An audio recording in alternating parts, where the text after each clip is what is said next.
Salam sejahtera pemirsa, berjumpa kembali di dalam pembahasan buku Jangan Kita Melupakan Sejarah. Dan pada hari ini kita sudah memasuki halaman yang ke-39 dengan judul Mengenal Joseph Bates. Ayat inti kita pada hari ini terdapat dalam Kejadian 28 ayatnya yang ke-15.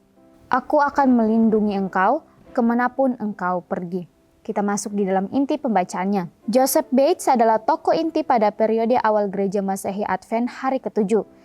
Ia tidak hanya berdiri di pusat pengembangan posisi doktrin gerakan tersebut, tetapi ia akhirnya memperkenalkan sahabat kepada dua pendiri gereja Masehi Advent hari ke-7 lainnya. Bates, seperti yang akan kita lihat, bukan hanya pendiri utama gereja Masehi Advent hari ke-7, tetapi ia juga akan menjadi misionarisnya yang paling bersemangat. Dapat dikatakan dengan pasti bahwa tidak akan ada gereja Masehi Advent hari ke-7 seperti yang kita ketahui tanpa kepemimpinannya dalam merintis.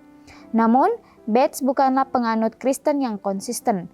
Lahir di Massachusetts pada tanggal 8 Juli 1792, ia meninggalkan kepercayaan ayahnya sejak dini.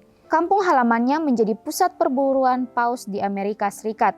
Siang dan malam ia memimpikan tentang kehidupan yang penuh petualangan di laut. Ayahnya yang memiliki rencana besar untuk anak laki-laki itu akhirnya mengizinkannya dengan harapan bahwa pelayaran akan mengobati kerinduannya.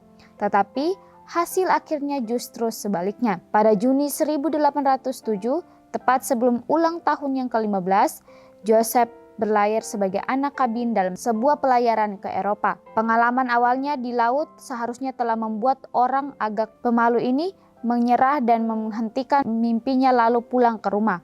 Misalnya, dalam pelayaran pulang dari Inggris, pelaut muda itu jatuh dari salah satu tiang layar ke laut di dekat seekor hiu yang besar sedang dipancing oleh beberapa temannya.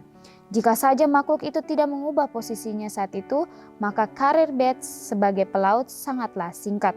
Pada musim semi tahun 1809, Bates ini kembali mengalami kejadian yang hampir fatal ketika kapalnya menabrak gunung es di lepas pantai Newfoundland. Terjebak di palka kapal, ia dan pelaut lainnya berpelukan dalam kegelapan dan bersiap untuk mati karena mereka sesekali mendengar jeritan dan tangisan beberapa rekan kami yang malang digeladak atas kami memohon belas kasihan Tuhan. Bertahun-tahun kemudian Bates menulis tentang pergolakan rohaninya saat itu.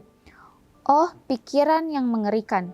Di sini untuk menyampaikan pertanggungjawaban saya dan tenggelam bersama kapal yang karam ke dasar lautan, begitu jauh dari rumah dan teman-teman, tanpa sedikit pun harapan akan surga. Pria muda yang tangguh itu telah mendapat panggilan untuk bangun, tetapi ia belum siap untuk menyerahkan hidupnya kepada Tuhan. Kita dapat bersyukur bahwa Tuhan tidak menyerah, dan kebenaran yang menjadi berkat adalah bahwa Dia tetap bekerja, bahkan untuk orang-orang yang kita kasihi. Ya, puji Tuhan, pelajaran yang sangat luar biasa pada hari ini menceritakan bagaimana kisah perjalanan atau kisah hidup daripada seorang laki-laki yang bernama Joseph Bates, di mana dikatakan Joseph Bates ini adalah salah satu tokoh inti pada periode awal gereja Masehi Advent hari ke-7.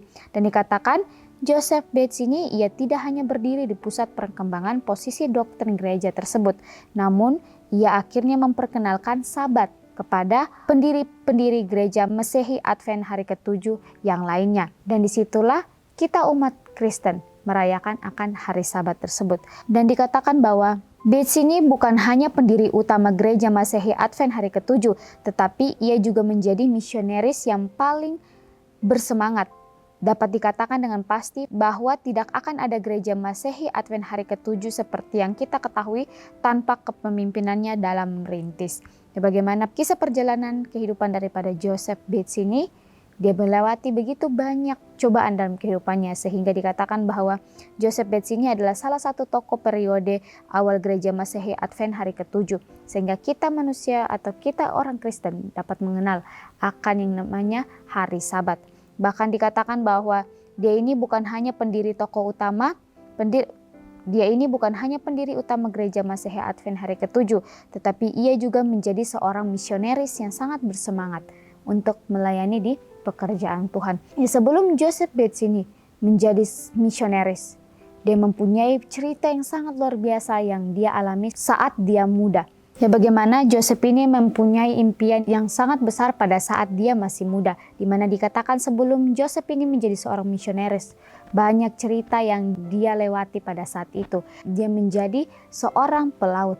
Bahkan dikatakan bahwa sebelum dia menjadi seorang pelaut, Joseph ini adalah seorang anak laki-laki yang sangat pemalu. Sampai pada akhirnya Joseph ini diizinkan oleh orang tuanya untuk masuk dalam pelayaran. Dan dikatakan bahwa pada Juni 1807, tepat sebelum ulang tahunnya yang ke-15, Joseph berlayar sebagai anak kabin dalam sebuah pelayaran ke Eropa. Tetapi pengalaman awalnya di laut seharusnya telah membuat orang yang agak pemalu ini menyerah dan menghentikan mimpinya, lalu pulang ke rumah. Tetapi dalam pelayaran pulang dari Inggris, pelaut muda itu jatuh dari salah satu tiang layar ke laut di dekat seekor hiu besar yang dipancing oleh beberapa temannya. Bagaimana pada saat Joseph ini berlayar ke Eropa, dikatakan bahwa dia mengalami tragedi yang sangat luar biasa yang membuat dia hampir kehilangan akan nyawanya sendiri, di mana dikatakan Joseph ini jatuh dari salah satu tiang pelayaran ke laut, dan pada saat dia terjatuh di dalam laut, di mana dikatakan ada seekor ikan hiu yang sangat besar yang sementara dipancing oleh teman-temannya. Tapi bagaimana mujizat Tuhan yang sangat luar biasa menyelamatkan akan hidup daripada Joseph. Karena Tuhan tahu bahwa Joseph adalah alat untuk Tuhan dapat memakai dia untuk menjadi seorang misionaris, sehingga dia bisa memberitakan akan hari Sabat kepada orang-orang pada saat itu. Bahkan dikatakan di sini juga bahwa Bates kembali mengalami kejadian yang hampir fatal ketika kapalnya menabrak gunung es di lepas pantai Newfoundland. Terjebak di palka kapal, ia dan pelaut lainnya berpelukan dalam kegelapan dan bersiap untuk mati karena mereka sesekali mendengar jeritan dan tangisan beberapa rekan mereka yang malang di geladang atas dan memohon belas kasihan Tuhan. Ya, bagaimana ketika kejadian yang pernah dialami Bates ini tidak hanya sampai di situ saja. Pada musim semi tahun 1800, kapal yang sementara berlayar ini mengalami kejadian yang hampir fatal karena kapal ini menabrak gunung es di lepas pantai Newfoundland. Dan Joseph ini berpikir bahwa dia dan teman-temannya tidak akan selamat lagi dari tragedi tersebut. Tetapi bagaimana Tuhan mempunyai kasih yang sangat luar biasa, masih memberikan Joseph ini kesempatan untuk dapat merubah lagi akan kehidupannya. Karena Tuhan melihat bahwa Joseph harus diberikan kesempatan lagi untuk dapat merubah akan hidupnya. Karena Joseph ini bukanlah penganut Kristen yang konsisten. Lahir pada tanggal 8 Juli 1792. Ia meninggalkan kepercayaan ayahnya sejak dini. Ya, bagaimana Tuhan masih memberikan Joseph kesempatan lagi untuk mengingatkan Joseph bahwa janji yang dia ambil waktu dia masih kecil harus dia tepati di saat dia sudah beranjak dewasa. Ya, bagaimana Tuhan juga mengingatkan kembali kepada kita semua umat manusia bahwa tanggung jawab yang sudah Tuhan berikan kepada kita masing-masing, biarlah itu kita dapat jalankan dengan sepenuh hati kita. Ya, cerita daripada Joseph ini mengingatkan kita juga akan salah satu tokoh Alkitab, yaitu Yunus, di mana Yunus ini melarikan diri dari panggilan Tuhan, sehingga pada akhirnya dia mengalami tragedi yang dimana dia dibuang ke laut sehingga ikan yang sangat besar menelan akan Yunus. Tetapi Tuhan masih memberikan Yunus kesempatan lagi untuk dapat menepati akan janji daripada Yunus atau melaksanakan tugas yang sudah Tuhan berikan atau percayakan kepada Yunus. Ya, pelajaran ini kepada kita semua bahwa tanggung jawab apapun yang sudah Tuhan berikan, entah itu pekerjaan atau tanggung jawab kecil maupun besar, biarlah kita dapat lakukan itu dengan kerendahan hati dan melakukan itu dengan sungguh-sungguh. Janganlah kita lari daripada panggilan Tuhan, karena Tuhan tahu bahwa kita adalah orang yang mampu untuk melakukan semuanya itu. Untuk itu ketika sesuatu terjadi dalam kehidupan kita dan Tuhan masih mengizinkan kita untuk ada sampai hari ini, ada maksud dan tujuan Tuhan di dalam kehidupan kita. Bahkan juga dikatakan bahwa bertahun-tahun kemudian Bates menulis tentang pergolakan rohaninya saat itu.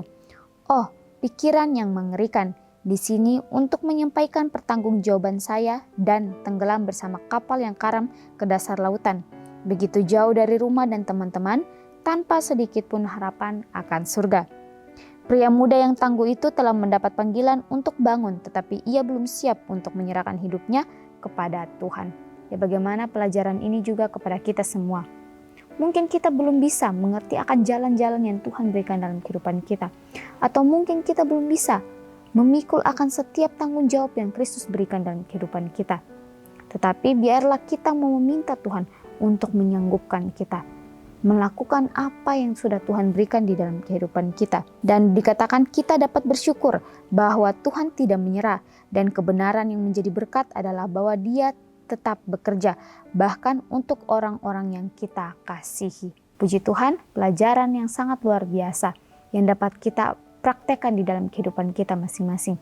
Dalam kehidupan saya sendiri, ya bagaimana apapun yang sudah Tuhan berikan dalam kehidupan saya, bahkan kehidupan saudara atau saudari, tanggung jawab besar maupun kecil, biarlah kita dapat melakukan itu dengan sepenuh hati kita, dengan kesungguh-sungguhan hati kita. Biarlah kita dapat meminta Tuhan untuk membantu kita melakukan apa yang Tuhan kehendaki di dalam kehidupan kita. Cerita daripada Joseph dan juga Yunus mengingatkan kita hari demi hari. Biarlah kita tidak lari dari tanggung jawab yang sudah Tuhan percayakan di dalam kehidupan kita. Ketika Tuhan masih mengizinkan kita sampai hari ini dengan tubuh yang sehat, biarlah kita perlu ingat bahwa ada maksud dan tujuan Tuhan yang Tuhan ingin lakukan di dalam kehidupan kita. Entah mungkin kita menjadi berkat kepada orang lain, menjadi berkat kepada sesama kita. Biarlah kita mau selalu meminta Tuhan untuk dapat membuka hati kita, memberikan hati yang luas untuk kita dapat menerima akan setiap pekerjaan Tuhan yang Tuhan berikan di dalam kehidupan kita masing-masing. Ya baik pemirsa, mungkin ini saja pembahasan yang bisa saya bahas pada hari ini. Kita akan berjumpa kembali di dalam pembahasan yang berikutnya. Salam sejahtera dan Tuhan Yesus memberkati kita semua.